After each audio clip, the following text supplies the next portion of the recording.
Mesdames, Messieurs, bonjour et merci d'avoir pris le rendez-vous de l'actualité de ce vendredi 6 juin 2025.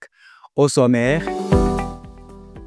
la communauté musulmane célèbre la Tabaski ou encore la fête du mouton. On en parle dans ce journal.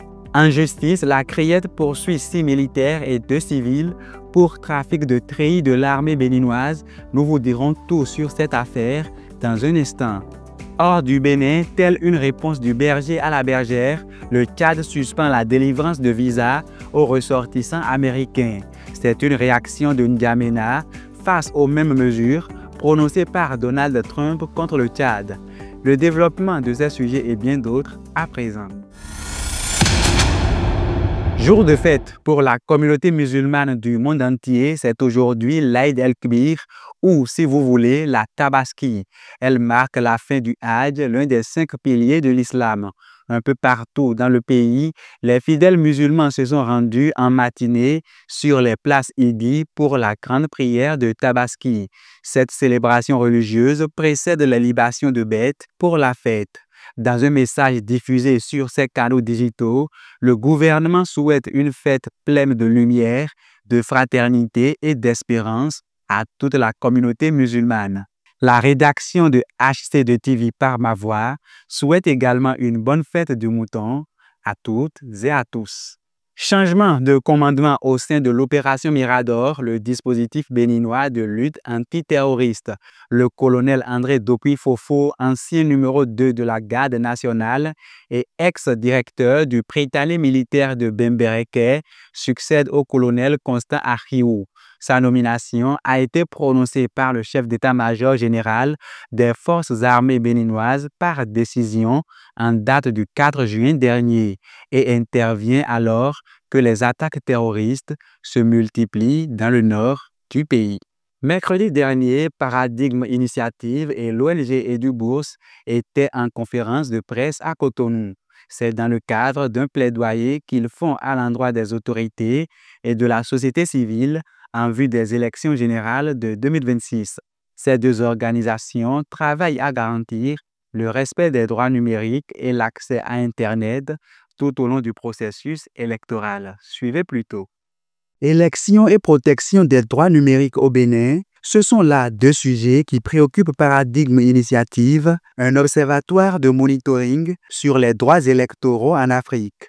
Avec son partenaire local EduBourse Bénin, en conférence de presse ce mercredi 4 juin 2025 à Cotonou, il fait l'état des lieux de la situation des droits numériques en période électorale au Bénin. Les périodes électorales de 2019 et de 2021 ont été marquées par des coupures d'accès aux réseaux sociaux, des ralentissements d'Internet et des mesures de blocage de contenu, compromettant ainsi la liberté de circulation de l'information. C'est pour éviter que ces restrictions de l'accès à l'Internet se répètent lors des prochaines élections que Paradigme Initiative et EduBourse Bénin sonnent la sonnette d'alarme. 3 jours durant, ils ont initié plusieurs activités et panels de réflexion qui ont réuni les acteurs de la société civile, les journalistes et les structures impliquées dans l'organisation des scrutins. Nous entrevoyons à avoir l'appui nécessaire qu'il faut pour que dans les jours à venir, nous puissions constituer dans le corps des médias et des autres corps constitués une masse critique capable de pouvoir faire de la résonance pour produire de l'information de vrai. L'accès à l'Internet sans restriction en toute période relève d'un principe de droit, même si les dirigeants se trouvent parfois contraints de restreindre ce droit afin d'éviter des crises. Et c'est justement pour ne pas en arriver à des situations conflictuelles qui peuvent conduire à la coupure d'Internet que Paradigme Initiative fait des recommandations à l'endroit des différentes parties prenantes. Garantir un accès libre et ininterrompu à Internet et aux plateformes numériques tout au long du processus électoral. Veiller à ce que les lois contre la désinformation ne soient pas instrumentalisées pour censurer les voix critiques et indépendantes. S'assurer de la disponibilité et de l'accessibilité des listes électorales pour tous les citoyens, bien évidemment sous format numérique. Participer activement à la vérification des faits, fact-checking. Encourager des campagnes électorales responsables en ligne. Autre préoccupation qui a fait écho lors de cette conférence de presse, c'est la loi portant code du numérique en République du Bénin, avec son fameux article 555. Un arsenal juridique qui est censé protéger le citoyen, mais qui est perçu comme une épée de Damoclès sur la tête des journalistes et activistes sociaux. Sur la question, les responsables de Paradigme Initiative et Edu Bourse Bénin rassurent que le gouvernement béninois a donné des garanties en vue de la correction de la loi, mais il reste cependant sur le garde. Le gouvernement a pris des engagements à l'international, notamment au niveau des Nations Unies, et a pris l'engagement de revoir cet article-là pour que le code du numérique ne soit pas perçu comme un instrument de musellement des voix dissonantes. Et Paradigme est capable de documenter jusqu'aux Nations Unies, on voit dans quelle mesure rappeler le Bénin si le Bénin ne respecte pas ses engagements. Toute violation des droits numériques sera documentée, sera archivée et les responsabilités seront situées. Donc nous appelons toutes les parties prenantes à garantir que le numérique demeure un espace de liberté, d'information et de participation. Paradigme Initiative est un observatoire qui défend les droits numériques des citoyens en Afrique et dans le monde. Il dispose de plusieurs outils et moyens de pression pour inciter les États au respect de leurs engagements internationaux. À l'approche des élections, il met en place un système de monitoring pour surveiller le respect des droits numériques des citoyens, notamment le droit à l'information.